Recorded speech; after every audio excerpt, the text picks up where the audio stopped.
Hello friends, welcome to the CSC gate hub. DBMS का जो topic आज हम डिस्कस करेंगे वो है मल्टी वैल्यूड एट्रीब्यूट्स इन ERD, entity relationship diagram. Previous parts में हमने डिस्कस किए थे वो थे सिंगल वैल्यूड एट्रीब्यूट्स के लिए जो हमने ERDs ड्रॉ किए थे, और फिर उन ERDs के लिए रिलेशंस फाइंड आउट करना, कितने नंबर ऑफ रिलेशंस चाहिए, कितनी फॉरेन कीज़ जनरेट होंगी, एंड देन नॉर्मल फॉर्म के अकॉर्डिंग कितने नंबर ऑफ रिलेशंस चाहिए, वो हमने नॉर्मली सिंगल वैल्यूड एट्रीब्यूट्स के लिए ERDs में अभी तक डिस्कस किए थे। और उसके बाद हमने डिस्कस किया था वीक एंटिटी सेट और उनके लिए number of relations find out करना। आज की वीडियो में हम डिस्कस करेंगे मल्टी वैल्यूड एट्रीब्यूट के लिए। इन केस अगर हमारे पास कोई ऐसा एट्रीब्यूट हो जिसमें मल्टीपल वैल्यूज स्टोर हो रही हैं, देन वो एट्रीब्यूट कौन सा होता है? Multi valued attribute. For example, अगर एक रिलेशन है, एक टेबल है जिसमें हमने स्टोर कर रखी है स्टूडेंट की इन्फॉर्मेशन या किसी एम्प्लॉय की इन्फॉर्मेशन। फॉर एग्जांपल, अगर मैं इस एम्प्लॉय के रिलेशन की बात करूं, जो एम्प्लॉय का टेबल है उसमें कुछ इस टाइप के एंट्रीज हैं। एम्प्लॉय ID हो सकता है, एम्प्लॉय का नेम हो सकता है, एम्प्लॉय का एड्रेस हो सकता है, एज हो सकती है, सैलरी हो सकती है, एंड कॉन्टैक्ट नंबर हो सकते हैं उसमें। तो जो contact number, it might possible a single employ can have more than one contact number. he might have 2 numbers, 3 numbers, more than means a particular person can have multiple number of contact or phone numbers. Then in that case that contact attribute will become as an what? multi valued attribute. कोई एक ऐसा attribute जिसमें multiple values store होती हैं। For example, contact जो है हमारा, contact number के केस में हमारे पास मल्टीपल वैल्यूज स्टोर हो सकती हैं। हो सकता है एक पर्टिकुलर पर्सन की क्या मल्टीपल कॉन्टैक्ट नंबर हो। लाइक हम जब फॉर्म फिल करते हैं तो हमारे पास वहाँ 2 फोन नंबर्स फिल करने के लिए ऑप्शन आता है। तो एक होता है आपका जो परमानेंट नंबर है, एक होता है अल्टरनेट नंबर आपका डालना। सिमिलरली जब हम एड्रेस फिल करते हैं तो एड्रेस के टाइम पे भी क्या होता है, एक परमानेंट एड्रेस होता है और एक होता है हमारा कॉन्टैक्ट के लिए जो नॉर्मल टेम्परेरी एड्रेस है वो वाला एड्रेस। तो इस तरह से क्या है, कुछ चीज़ें होती हैं जहाँ पे हमें सेम चीज़ के लिए मल्टीपल एंट्रीज करनी होती हैं। जैसे कि मैंने कॉन्टैक्ट नंबर बोला, मेरे पास 2 फ़ोन नंबर्स हैं तो मैंने दोनों फ़ोन नंबर से स्टोर किए, तो वो वाला एट्रीब्यूट क्या हुआ? मल्टी वैल्यूड एट्रीब्यूट होता है। तो मल्टी वैल्यूड एट्रीब्यूट जो हैं उनके केस में हम ERD कैसे बनाते हैं तो वो हम देख चुके हैं ऑलरेडी। मल्टी वैल्यूड एट्रीब्यूट को हम कैसे रिप्रेजेंट करते हैं? जैसे सिंपली जब हम एट्रीब्यूट की बात करते हैं तो अगर एक एट्रीब्यूट होता है उसे हम किससे शो करते हैं? एक्लिप्स से शो करते हैं। ये होता है हमारा सिंगल वैल्यूड एट्रीब्यूट। जब हमारे एट्रीब्यूट जो है यानी जो कॉलम है उसमें सिंगल वैल्यूज स्टोर हो रही हैं तो हम किससे रिप्रेजेंट करते थे? Using single eclipse. वही जब हम बात करें मल्टी वैल्यूड एट्रीब्यूट तो उसके लिए क्या होगा? Double eclipse. तो वो क्या होता है? मल्टी वैल्यूड होता है। ये क्या है? MVD, multi valued attribute. For example, जैसे कि मैंने बोला कॉन्टैक्ट नंबर, कॉन्टैक्ट नंबर हमारा क्या हो सकता है? मल्टी वैल्यूड हो सकता है। क्यों? क्योंकि हो सकता है हमारे पास मल्टीपल फ़ोन नंबर्स हों, तो एक मैंने लिख दिया phone number 1, similarly PH2, PH3 up to so on, number of times हमारे मतलब बहुत सारे कॉन्टैक्ट नंबर्स हो सकते हैं। तो उस केस में हमें मल्टीपल एंट्रीज करनी पड़ेंगी। तो उस एट्रीब्यूट में एक ही सेल में हमारे पास मल्टीपल एंट्रीज हो जाएंगी, तो उस केस में वो क्या हो जाएगा?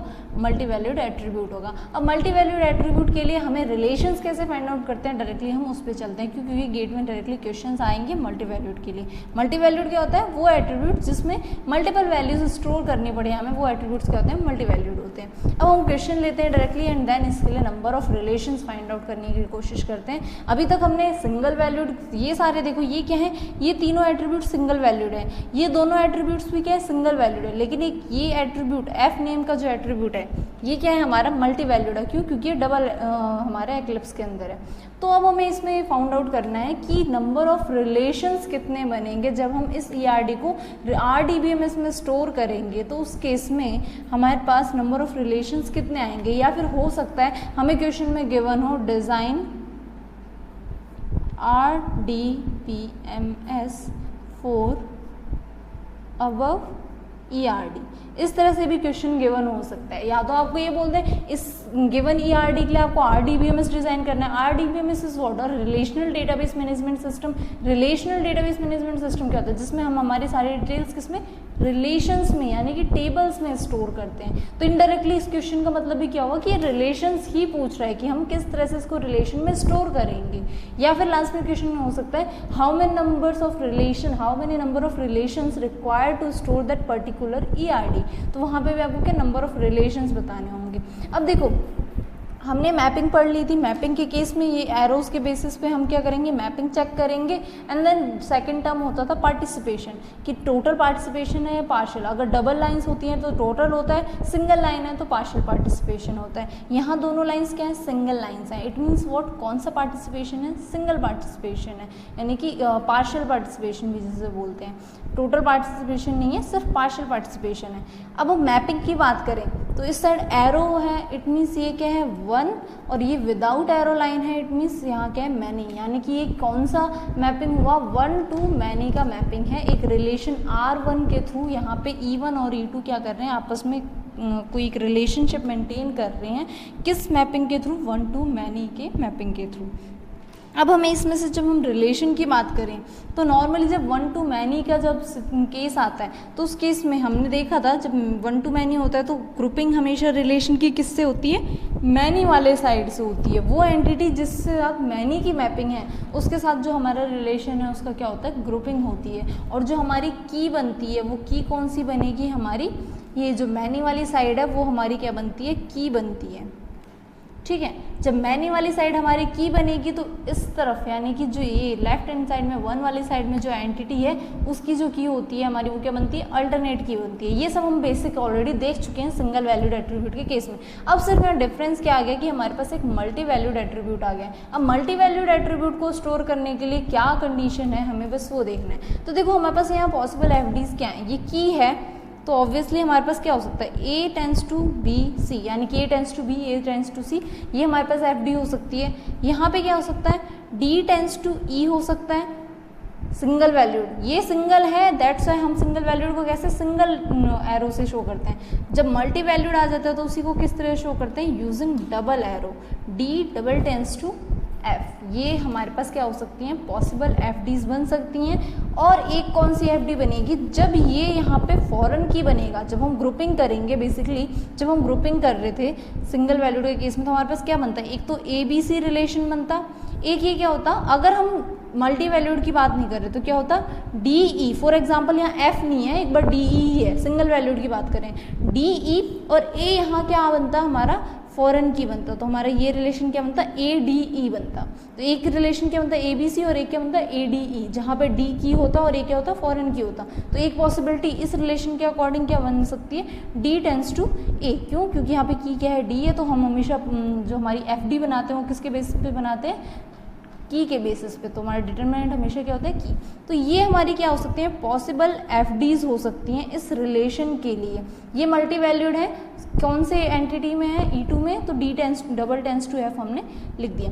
अब ये रिलेशन है, जब हम रिलेशन में स्टोर करते हैं तो हमेशा किस तरह से स्टोरेज किया जाता है, हमें नॉर्मल फॉर्म के अकॉर्डिंग क्या चाहिए होता है, हमें सिंगल वैल्यूड यानी एटॉमिक एंट्रीज करनी होती है रिलेशन के अंदर। तो ये सारे तो सिंगल एट्रीब्यूट वाले हैं, except D double tends to F, इसको छोड़ के बाकी सब क्या है, सिंगल वैल्यूड है, तो उनको स्टोर करने में हमें कुछ प्रॉब्लम नहीं है। तो हम जैसे नॉर्मली सिंगल वैल्यूड को स्टोर करते हैं वैसे हमें यहाँ इन्हें स्टोर करना है। तो हमारे पास 1 to मैनी का रिलेशन है, मर्ज किस तरफ होगा, मैनी वाली साइड में, तो हमारे पास जो नॉर्मल रिलेशन बनेगा हम पहले वो बनाते हैं। तो एक तो क्या बनेगा, ये वाला रिलेशन अकेला रहेगा, मर्ज के साथ हो रहा है E2 के साथ, तो हमारा E1 तो एज इट इज रहा। तो एक रिलेशन क्या बना, E1, जिसमें एट्रीब्यूट्स क्या है, A B C, और A हमारा क्या है, की एट्रीब्यूट है। और दूसरा रिलेशन क्या बनेगा हमारा, R किसके साथ मर्ज हो रहा है, E2 के साथ, R1 है ये, R1 E2, और रिलेशन क्या बनेगा, DEF, D जहाँ पे हमारी क्या है, की है,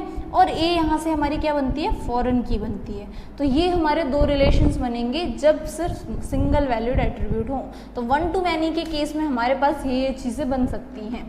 अब इससे यहाँ पे हमारे पास FDs क्या आ जाएंगी, A tends to BC FDs यहाँ से आ जाएंगी, D टेंस टू E और A, and D double tends to F, ये FDs हमारी यहाँ से आएंगी। ठीक है, अब इस केस में क्या है, ये जो है हमारे पास रिलेशन, यहाँ पे हमारे पास ये A की होगी, इस केस के लिए A हमारी की है, यहाँ पे हमारी क्या है D, लेकिन सिर्फ डी हमारी की नहीं होगी, मल्टी वैल्यूड जो एट्रीब्यूट होता है वो भी की में हमेशा इंक्लूड होता है।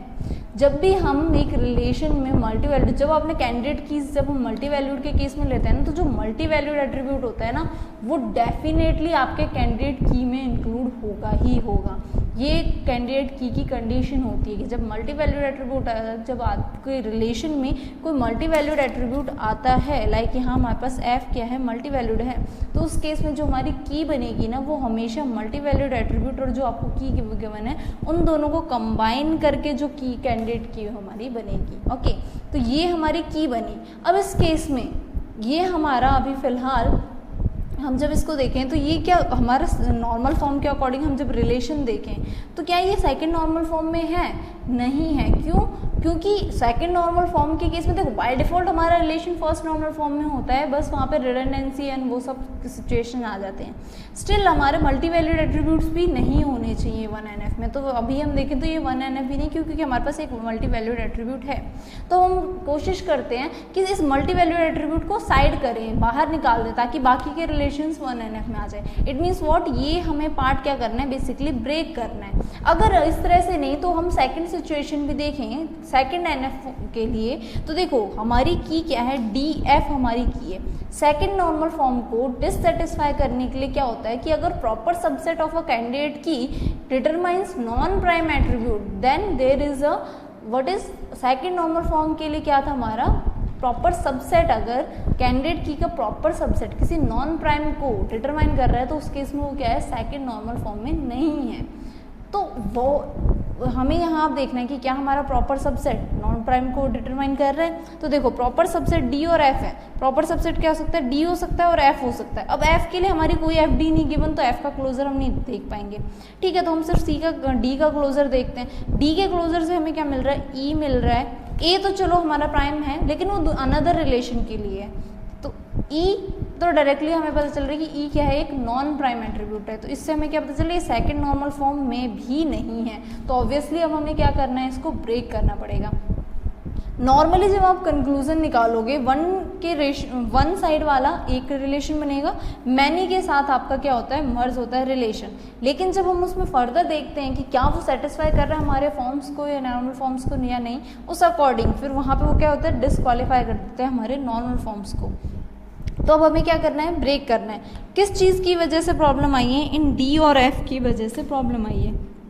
यहाँ हमारे पास क्या है, एक मल्टी वैल्यूड एट्रीब्यूट है। तो मल्टी वैल्यूड एट्रीब्यूट को हमें क्या करना होता है, सेपरेट करना होता है। तो नंबर ऑफ रिलेशन जब हम फाइंड आउट करें फर्दर इसको डिवाइड करके, तो अब जब हम क्या करेंगे, ये फर्स्ट स्टेप था। सेकंड स्टेप में मैं क्या कर रही हूँ, मल्टी वैल्यूड एट्रीब्यूट को सेपरेट कर रही हूँ विद दिस की के साथ। क्यों? क्योंकि हमें ये फंक्शनल डिपेंडेंसी तो चाहिए ही ना। तो ये रिलेशन तो देखो E1 के साथ तो कोई प्रॉब्लम नहीं है। E1 में सारे सिंगल वैल्यूड एट्रीब्यूट है।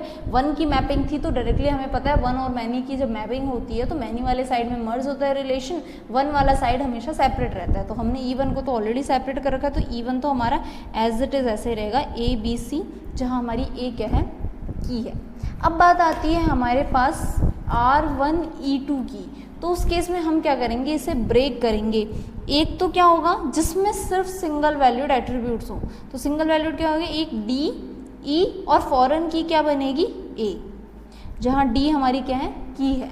और एक रिलेशन क्या बनेगा, डी एफ, जहाँ पे ये क्या है, मल्टी वैल्यूड एट्रीब्यूट है। अब ये जो डी है यहाँ पे हमारे पास क्या है, यहाँ पे ये डी जो होगी हमारी की बनेगी, यहाँ डी हमारी की है और यहाँ पे क्या है, ए हमारा की है। ठीक है, तो अब हमारे पास जो एफ डीज थे हम ट्राई करते हैं क्या वो एफ डीज हमारे पास आ रही हैं। Then yes, A tends to B C हमारे पास यहाँ से मिल जाएंगी, D tends to E A यहाँ से मिल जाएंगे हमारे पास, और D double tends to F हमें कहाँ से मिल जाएगा, इस रिलेशन से। और मल्टी वैल्यूड क्या हो गया, हमारा सेपरेट हो चुका है। जब मल्टी वैल्यूड सेपरेट हो गया तो बाकी के रिलेशंस भी अपने आप में क्या हो गए, सेट हो गए। अब यहाँ हम चेक करें नॉर्मली हमारे फॉर्म्स की बात करें, नॉर्मल फॉर्म की, तो यहाँ पे ये किस किस नॉर्मल फॉर्म में कितने नंबर ऑफ रिलेशंस चाहिए। देखो ये हमारी की है तो ऑब्वियसली ये क्या है, BCNF को तो सेटिस्फाई करेंगे ही करेंगे। एंड फोर्थ NF जो होता है, फोर्थ नॉर्मल फॉर्म जो होता है, उस केस में क्या होता है, अगर आपके पास आपके रिलेशन में सिर्फ एक मल्टी वैल्यूड एट्रीब्यूट है तो वो रिलेशन किसको, फोर्थ नॉर्मल फॉर्म को सेटिस्फाई करता है। देखो BCNF को तो ये सेटिस्फाई कर ही रहे हैं, क्यों, क्योंकि लेफ्ट साइड में जो आपका डिटर्मिनेंट है वो क्या है, की है। जैसे डिटर्मिनेंट आपका की बनता है BCNF सेटिस्फाई हो जाएगा। जैसे BCNF सेटिस्फाई हुआ, third NF, second NF, first NF भी ऑटोमेटिकली सेटिस्फाई हो गए। अब बात आती है फोर्थ NF की। तो फोर्थ NF के लिए क्या कंडीशन होती थी, अगर आपके पास सिर्फ एक मल्टी वैल्यूड एट्रीब्यूट है तो उस केस में वो रिलेशन क्या होता है, फोर्थ NF में भी है। तो यहाँ डायरेक्ट लास्ट अगर हम कंक्लूजन निकालें, number of relations according to the normal form, मैंने यहाँ दोनों ही चीज़ें एक साथ मर्ज करके करवा दी। नंबर ऑफ रिलेशन अगर आपको डायरेक्टली पूछे गए हो तो, और नॉर्मल फॉर्म के अकॉर्डिंग जब आप उसको डिवाइड करके भरोगे तो क्या होंगे। तो नंबर ऑफ नॉर्मल फॉर्म, आपको नंबर ऑफ जो रिलेशंस चाहिए वो 1NF, 2NF, 3NF, BCNF and last one ये किसको, फोर्थ NF को भी सेटिस्फाई कर रहा है। फोर्थ NF कितने चाहिए, 1 2 3, 3 नंबर ऑफ रिलेशंस हमें चाहिए इन सभी नॉर्मल फॉर्म्स को सेटिस्फाई करने के लिए। ओके, तो एक और क्वेश्चन देख लेते हैं हम इसी टाइप का, थोड़ा सा वेरिएशन लेते हैं, सिमिलर क्वेश्चन लेंगे हम। बस मैंने इस बार क्या किया है, जो मल्टी वैल्यूड एट्रीब्यूट है ना उसको 1 वाली मैपिंग के साथ कर दिया है, ताकि जो कन्फ्यूज़न होती है कभी कभी स्टूडेंट्स को, माइनर सी कन्फ्यूज़न भी हो जाती है कि भाई हमने मैनी वाली साइड किया तो उस तरह से उस साइड मर्जिंग होगी, अगर वो 1 वाली साइड आ जाए तो क्या होगा। तो मैंने सेम ही क्वेश्चन लिया है, बस अब मैंने क्या कर दिया, जो मल्टी वैल्यूड एट्रीब्यूट है उसको सिंगल जो है 1 वाली साइड की जो मैपिंग है उस तरफ भेज दिया। तो ये एरो वाली लाइन है, इट मीन्स ये 1 है और ये मैनी है, ठीक है। 1 to मैनी की मैपिंग है, मतलब रिलेशन हमारा किस साइड मर्ज होगा, मैनी वाले साइड में मर्ज होगा, और की हमारी क्या बनेगी, मैनी साइड वाली जो की है वो हमारी की बनेगी रिलेशन के लिए। तो ये हम यहाँ से हमारे पास क्या क्या रिलेशन बनी। अगर मैं normally direct relations, number of relation की बात करूँ तो यहाँ से क्या आएगा, ABC, जहाँ A क्या है हमारा की एट्रीब्यूट है। सिमिलरली ये जब मर्ज हुआ तो क्या होगा, DEF एंड A हमारी यहाँ क्या बनेगी, फॉरेन की बनेगी। तो ये तो हमारे डायरेक्टली नंबर ऑफ रिलेशंस आ गए जब हम इसमें मैपिंग करें। अब यहाँ हमारे पास अगर हम फर्दर नॉर्मल फॉर्म्स अप्लाई करेंगे, नॉर्मलाइजेशन जब अप्लाई करें तो जब हमें क्या पता चलेगा कि भाई यहाँ इस रिलेशन में एक एट्रीब्यूट क्या है हमारा, मल्टी वैल्यूड एट्रीब्यूट। कौन सा, C हमारा क्या है, मल्टी वैल्यूड एट्रीब्यूट है, जिसकी वजह से हमारा नॉर्मल फॉर्म सेटिस्फाई नहीं होगा। क्यों, क्योंकि BCNF तक के केस में हमें क्या चाहिए होते हैं, सिंगल वैल्यूड एट्रीब्यूट ही चाहिए होते हैं। तो जैसे हमारे पास कोई भी मल्टी वैल्यूड एट्रीब्यूट हुआ वो BCNF को है, वो तो 1NF को भी सेटिस्फाई नहीं करेगा। तो डेफिनेटली हमें क्या करना पड़ेगा, उस मल्टी वैल्यूड एट्रीब्यूट को ब्रेक करना पड़ेगा। तो ब्रेक करते हैं हम और पॉसिबल FDs ट्राई करते हैं। तो पॉसिबल FD सेम वही होती है हमेशा, हमें पॉसिबल FDs के टाइम पे ज़्यादा लॉजिक नहीं लगाना है। आपको क्या करना है, आपका की एट्रीब्यूट पिक करना है, रिमेनिंग एट्रीब्यूट्स को उसके डिटरमाइनर में डालना है। यहाँ पे भी क्या आ जाएगा, A टेंस टू B और A double tends to C, क्यों, क्योंकि मल्टी वैल्यूड है। यहाँ से क्या आएगा, D tends to E and F, ये हमारी FDs बनेंगी, तो वो तो ऑलरेडी डायरेक्टली बन जाएंगी। तो ये तो हमारे हो गए नॉर्मल डायरेक्ट जब हम रिलेशन की बात करें। जब हम नॉर्मल फॉर्म में रिलेशन की बात करें तो ये क्या है, हमारा मल्टी वैल्यूड है। इट मीन्स क्या, A tends to B and A double tends to C है। अब जब इस रिलेशन में मेरी जो की बनेगी, वो की क्या बनेगी, मेरे जो रिलेशन की की बनेगी वो बनेगी A एंड C। क्यों, क्योंकि multi valued attribute definitely candidate की में इंक्लूड होगा ही होगा। उस केस में जो प्रॉपर सबसेट है A, वो किसको, नॉन प्राइम को भी फाइंड आउट कर रहा है। तो ये तो सेकंड नॉर्मल फॉर्म को भी, और मल्टी वैल्यूड है तो ये फर्स्ट नॉर्मल फॉर्म को भी सेटिस्फाई नहीं कर रहा है। इट मीन्स मुझे इस मल्टी वैल्यूड को क्या करना है, ब्रेक करके साइड में करना है, अनदर रिलेशन बनाना है। तो इसको मैं क्या करूँगी, ब्रेक करूँगी, सिंगल वैल्यूड को एक में रखूँगी, मल्टी वैल्यूड्स को एक साइड रखूँगी। तो मैंने क्या किया, सिंगल वैल्यूड कौन कौन से हमारे, A एंड B, तो A और B को एक रिलेशन में रखा जहाँ A हमारी की होगी, की है तो ऑब्वियसली जाए। क्यों, क्योंकि कोई भी एट्रीब्यूट है वो किससे डिटरमाइन हो रहे हैं, की से डिटरमाइन हो रहे हैं। तो की तो ऑब्वियसली हमारे उस एट्रीब्यूट के साथ जाएगा ही, और वैसे भी डिटरमाइन किससे हो रहा है, की से ही हो रहा है। तो यहाँ क्या आएगा, A एंड C। तो इस केस में हमारा A और C क्या होगी, की होगी। यहाँ सिर्फ A की होगा, यहाँ क्या होगा, AC हमारा की होगा। देन ये क्या हो जाएगा, यहाँ से हमारे पास D tends to E F A, ये सारे कहाँ से आ जाएंगे हमारे, D E F, sorry it's D, EFA relation से। तो कितने रिलेशंस हमें चाहिए इसको, अगर हम यहाँ चेक करें तो A tends to B, BCNF को भी सेटिस्फाई करेगा, A double tends to C, fourth NF को सेटिस्फाई करेगा, और यहाँ पे D tends to E, D tends to F and D tends to A, ये सब मिलेंगे, जहाँ हमारे पास D क्या है, की एट्रीब्यूट है, D हमारा क्या है, की एट्रीब्यूट है। तो ये किसको, ये सारे भी किसको, BCNF को सेटिस्फाई करेंगे। तो कितने नंबर ऑफ रिलेशंस चाहिए हमें, अगेन 3 नंबर ऑफ रिलेशंस ही चाहिए उसको स्टोर करने के लिए। देखो भले वन वाली साइड हो चाहे मैनी वाली साइड में हो, अगर क्वेश्चन सेम है तो नंबर ऑफ रिलेशंस भी क्या उसी अकॉर्डिंग होते हैं। जस्ट चेंज कहाँ आता है, आपका रिलेशन किस साइड मैच होगा, आपको ब्रेक किस साइड। लास्ट टाइम हम क्या कर रहे थे, प्रीवियस एग्जाम्पल में हमने मैनी वाली साइड में मल्टीवैल्यूड था तो मैनी वाली साइड का रिलेशन ब्रेक हुआ था। इस बार वन वाली साइड में मल्टीवैल्यूड है तो ब्रेक क्या हुआ, वन वाली साइड वाला हमारा जो वो था एंटिटी थी वो ब्रेक हुई है, यानी कि ये जो रिलेशन हमारा बन रहा था वन वाली साइड का वो ब्रेक हुआ है। बाकी लॉजिक सेम वही है। नेक्स्ट हम देखते हैं जिसमें हमें बोथ साइड में क्या हो, मल्टी वैल्यूड एट्रीब्यूट गिवन हो। ये कोई रिलेशन R है और ये हमारे पास एक ERD गिवन है। इसमें क्या है, दोनों साइड में हमें क्या मल्टी वैल्यूड एट्रीब्यूट्स गिवन है। तो इस केस में अगर डायरेक्टली हमें अब तक समझ आ गया क्या क्या हो रहे हैं, तो हम यहाँ तक देखो डायरेक्टली तो क्या आएगा हमारे पास, यहाँ से क्या आएगा ABC, जहाँ A क्या है की एट्रीब्यूट, यहाँ क्या बनेगा हमारा DEF, और ये क्या है D हमारा, ये हमारा रिलेशन है। अब ये क्या है, 1 to 1 की मैपिंग है, इट मीन्स किसी भी साइड आपके ऊपर डिपेंड करता है, इस रिलेशन को आइदर इधर मर्ज कर दो या इस साइड मर्ज करो। ये हम ऑलरेडी मैपिंग में देख चुके हैं, मर्जिंग किस तरफ करनी है आपको। अगर मैं यहाँ पे, आपकी विश है आप इस R को E1 के साथ मर्ज करना चाहते हो या इस R को E2 के साथ। जब मैंने मैपिंग का, जिसकी मैंने लिंक डिस्क्रिप्शन में शेयर भी किया हुआ है, वहाँ मैंने इन दोनों के साथ मर्ज करके दोनों की पॉसिबिलिटी दिखाई थी। नंबर ऑफ रिलेशन में कोई फर्क नहीं पड़ता है, सिर्फ फर्क क्या हो जाता है, फॉरेन की। अगर आप इसको देखो इस साइड मर्ज करोगे तो फॉरेन की क्या बनेगी आपकी, यहाँ D की एट्रीब्यूट है, D यहाँ पे आके क्या बन जाएगा, फॉरेन की बन जाएगा। वही अगर आप रिलेशन को E2 के साथ मर्ज करते हो तो A आपका यहाँ आके फॉरेन की बन जाएगा। नंबर ऑफ फॉरेन की फिक्स रही, देखो A की, अगर ये इस साइड मर्ज हुआ तो D बन जाएगा, कितनी फॉरेन की, A की फॉरेन की चाहिए। अगर इस साइड मर्ज कर रहे हो आप E2 के साथ तो आपकी फॉरेन की क्या बनेगी, A यहाँ आके फॉरेन की। नंबर ऑफ फॉरेन की तो एक ही रही ना, तो फॉरेन की के नंबर्स में भी चेंज नहीं आएगा, नंबर ऑफ रिलेशंस की रिक्वायरमेंट में भी कोई चेंज नहीं आता है। इसलिए आपकी विश है कि आप इसको E1 के साथ मर्ज करो या E2 के साथ। हम इसका क्लियर डिफरेंस देख चुके हैं 1 to 1 की मैपिंग के एग्जांपल में ऑलरेडी। मैंने दोनों सॉल्यूशंस दिए थे, अगर मैं लेफ्ट साइड मर्ज करूं या राइट साइड मर्ज करूं तब भी नंबर ऑफ रिलेशन और नंबर ऑफ फॉरेन कीज क्या रहती हैं, सेम रहती हैं, किसी भी साइड मैप करो। तो फॉर एग्जाम्पल यहाँ पे मैं मेरी मर्जिंग किस तरफ कर लेती हूँ, मैं मेरी मर्जिंग फॉर एग्जाम्पल मैं E1 के साथ मर्ज कर लेती हूँ R को, ठीक है। इधर हम E1 के साथ करें E2 के साथ करें, 1 to 1 मैपिंग है, मैंने E1 के साथ मर्ज कर दिया। जब मैं E1 के साथ मर्ज कर रही हूँ तो अब मेरी फॉरेन की क्या बनेगी, D हमारी क्या बनेगी यहाँ फॉरेन की, मतलब यहाँ और एक और क्या एट्रीब्यूट आएगा D, ये D हमारा क्या है यहाँ से फॉरेन की है। तो ये हमारे रिलेशन बनेंगे। नॉर्मली जब हम किसी नॉर्मल फॉर्म की बात ना करें तो जो हमारे रिलेशन बनेंगे वो ये रिलेशन बनेंगे, लेकिन जैसे ही हम नॉर्मल फॉर्म की बात करें, जब मेरे पास नॉर्मल फॉर्म का कंसेप्ट आ जाएगा तो ये क्या है, फर्स्ट नॉर्मल फॉर्म में भी नहीं है। क्यों? क्योंकि मेरे पास यहाँ पे क्या है, मल्टी वैल्यूड एट्रीब्यूट है। कौन कौन से मल्टी वैल्यूड एट्रीब्यूट्स हैं मेरे पास, एक तो ये C मेरे पास मल्टी वैल्यूड एट्रीब्यूट है और यहाँ कौन सा है F मेरे पास मल्टी वैल्यूड एट्रीब्यूट है। तो अब मुझे क्या करना है, इसको नॉर्मलाइज करना पड़ेगा नॉर्मल फॉर्म में लाने के लिए। तो मुझे अब क्या करना है, मल्टी वैल्यूड एट्रीब्यूट को की एट्रीब्यूट के साथ ब्रेक कर देना है बस।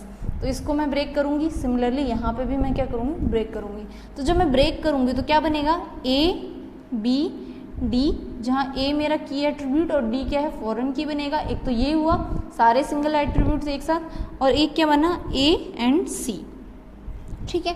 सिमिलरली यहाँ से भी जब मैं ब्रेक करूँगी तो ये क्या बनेगा D E, और यहाँ क्या बनेगा D F। Multi valued attribute को मैंने क्या कर दिया, की के साथ सेपरेट कर दिए। तो ये हमारे कितने नंबर ऑफ रिलेशंस चाहिए।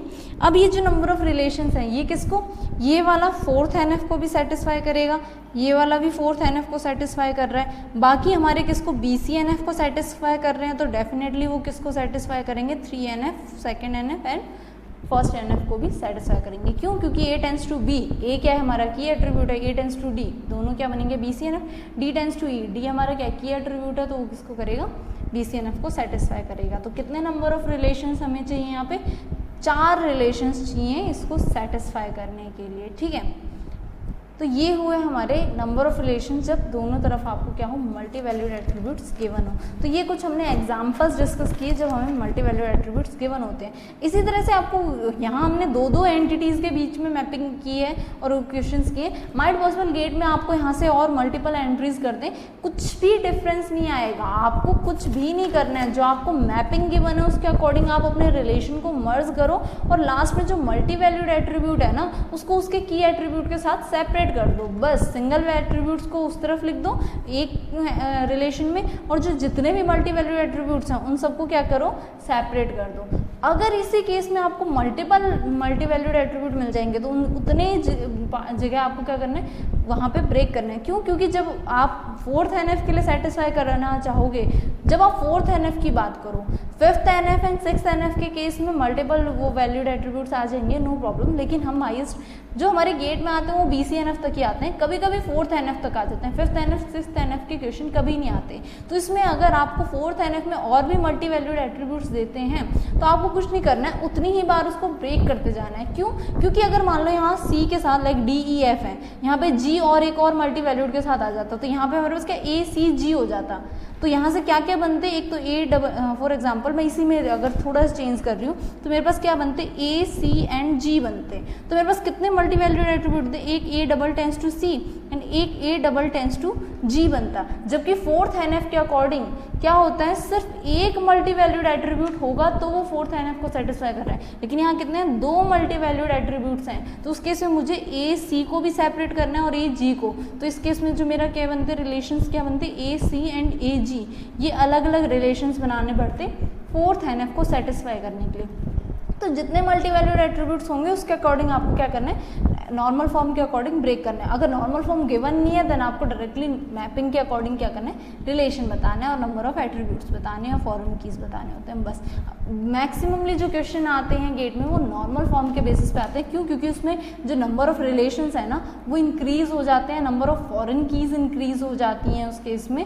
तो इसलिए मैक्सिमम क्वेश्चन किससे, नॉर्मल फॉर्म से आते हैं, क्योंकि वो थोड़े से कॉम्प्लिकेटेड होते हैं। बाकी के केस में तो क्या है, जब नॉर्मल फॉर्म की बात नहीं कर रहे होते ना तो आपको जस्ट मैपिंग के कंसेप्ट याद रखने हैं कि 1 to many है तो मैप किस साइड करना है, मैनी वाली साइड। मैनी टू मैनी है तो दोनों एंटिटीज के रिलेशन अलग रहेंगे, रिलेशनशिप का अलग रिलेशन बनेगा। तो वो वहाँ आपको क्या करना है, सिर्फ मैपिंग के कंसेप्ट याद रखने हैं। लेकिन जब नॉर्मल फॉर्म की बात आ जाती है ना तो पहले आपको मैपिंग करनी है, मैपिंग के अकॉर्डिंग रिलेशन फाइंड आउट करने हैं, फिर जो रिलेशन बने हैं उनके ऊपर क्या करना है, नॉर्मलाइजेशन परफॉर्म करना है, ताकि आप उसको क्या करो, नॉर्मल फॉर्म्स के अकॉर्डिंग उनको ब्रेक कर सको। तो इस तरह के क्वेश्चंस आते हैं गेट में मल्टी वैल्यूड से रिलेटेड। अगर आपको इसमें कोई भी डाउट है then you can ask me in the comment section. Thank you so much for watching this video.